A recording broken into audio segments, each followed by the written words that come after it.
Hello, j'espère que vous allez bien. Donc cette vidéo, elle se veut complémentaire d'une autre vidéo que j'ai tournée il y a un peu plus d'un mois et dans laquelle je vous expliquais comment analyser vos entretiens par rapport aux questions de codage, d'analyse horizontale, d'analyse verticale, etc. Certains étudiants m'ont fait un retour en précisant qu'ils avaient bien compris mais qu'ils ne savaient pas concrètement comment présenter les résultats de leur enquête qualitative. Donc en gros, le principe de cette vidéo, c'est une fois que vous avez mené vos entretiens, que vous avez collecté vos données, tout retranscrit, mis les verbatims des participants dans des tableaux récap, en fonction de chaque sous-catégorie ou sous-thématique identifiée. Quelle est l'étape suivante? Comment est-ce que vous vous organisez? Comment est-ce que vous procédez? Est-ce que, par exemple, les tableaux qui regroupent les verbatims, vous devez les mettre en annexe, les laisser dans le corps du texte? Voilà, j'essaye de répondre à toutes vos interrogations dans cette vidéo. C'est parti! La première étape consiste à nommer les catégories. Une fois que vous avez créé et rempli vos tableaux pour chaque sous-catégorie, avec un ou plusieurs verbatims pour chaque participant, la première étape consiste à réfléchir au nom de votre catégorie. Il faut que ce soit un titre assez englobant qui prenne bien en compte les propos de vos participants. Idéalement, ce titre a un lien avec votre problématique et doit en documenter un aspect. C'est important de savoir ça avant de commencer à rédiger parce que cela vous permettra d'être plus pertinent au moment de la rédaction. Vous avez un but et vous savez où vous allez. Une fois que vous avez votre titre, il vous faut sélectionner les verbatims les plus pertinents. Imaginons que vous ayez fait une enquête quali avec 15 participants différents. Lorsque vous rédigez vos sous-catégories, le but ce n'est pas de restituer dans le texte les verbatims des 15 participants. Vous devez sélectionner les verbatims qui vous semblent les plus pertinents, les plus éclairants. Parce que normalement, si votre enquête quali comporte 15 participants, vous allez vous rendre compte au bout d'un moment que vous avez atteint ce qu'on appelle la saturation des données. C'est-à-dire que les propos des participants reviennent régulièrement, se ressemblent, parce qu'ils vous donnent plus ou moins les mêmes définitions ou les mêmes informations. En gros, si vous avez l'impression de tourner en rond, c'est très bon signe, tout va bien, c'est que vous êtes allé au bout d'une catégorie. Donc concrètement, dans cette étape, ce qui est important, c'est de sélectionner les verbatims qui vous semblent les plus pertinents pour illustrer votre sous-catégorie. Donc si vous avez 15 participants, ça peut être uniquement les propos de 2, 3, 4, voire 5 participants par catégorie. Donc ça, c'est à vous de voir. Parfois, vous allez avoir un participant qui va tellement bien développer une idée que ce n'est pas nécessaire de multiplier les exemples.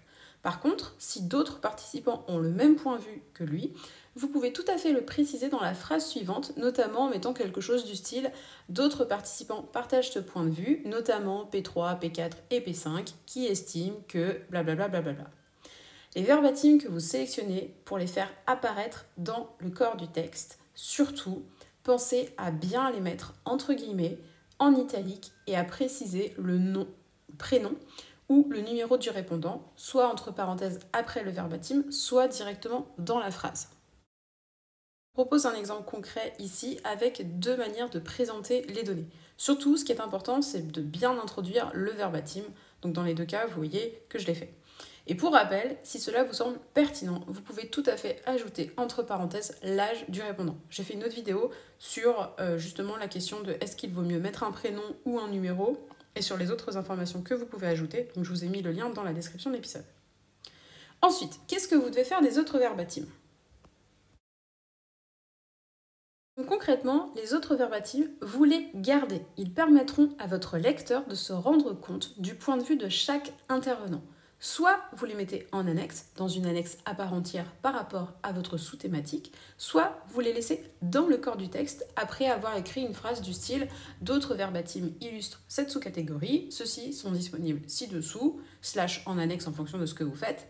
Et dans ce cas-là, vous mettez entre parenthèses cf.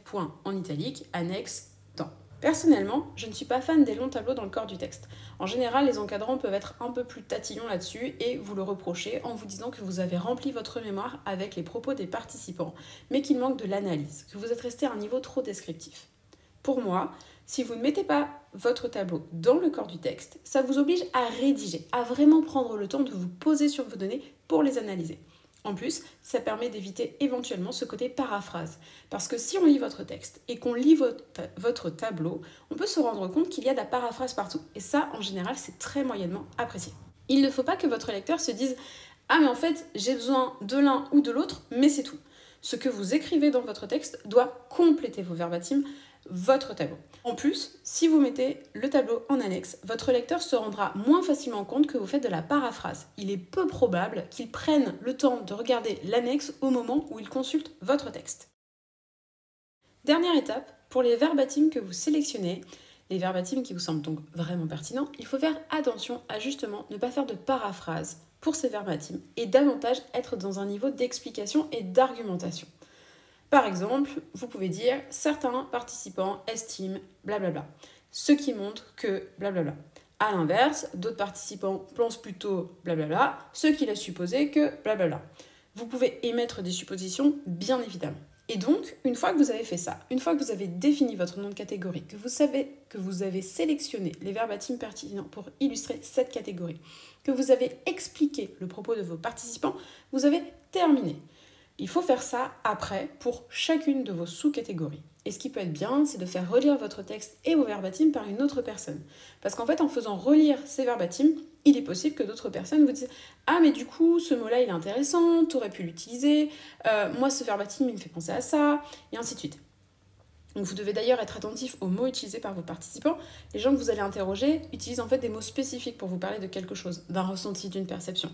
Et en fait, ces mots, vous pouvez tout à fait les analyser parce que ça peut vous donner d'autres informations implicites. Donc moi, je vous encourage surtout à aller travailler avec d'autres étudiants de votre promo qui ont peut-être les mêmes problématiques pour leur faire relire votre mémoire pour que eux, en tout cas la partie analyse de votre mémoire, pour qu'ils puissent vous apporter leur expertise là-dessus. En espérant que cette petite vidéo complémentaire vous aidera à rédiger la partie analyse de votre étude qualitative. Merci pour vos commentaires et vos retours qui me font toujours extrêmement plaisir. Prenez soin de vous et bon courage pour la rédaction de votre écrit.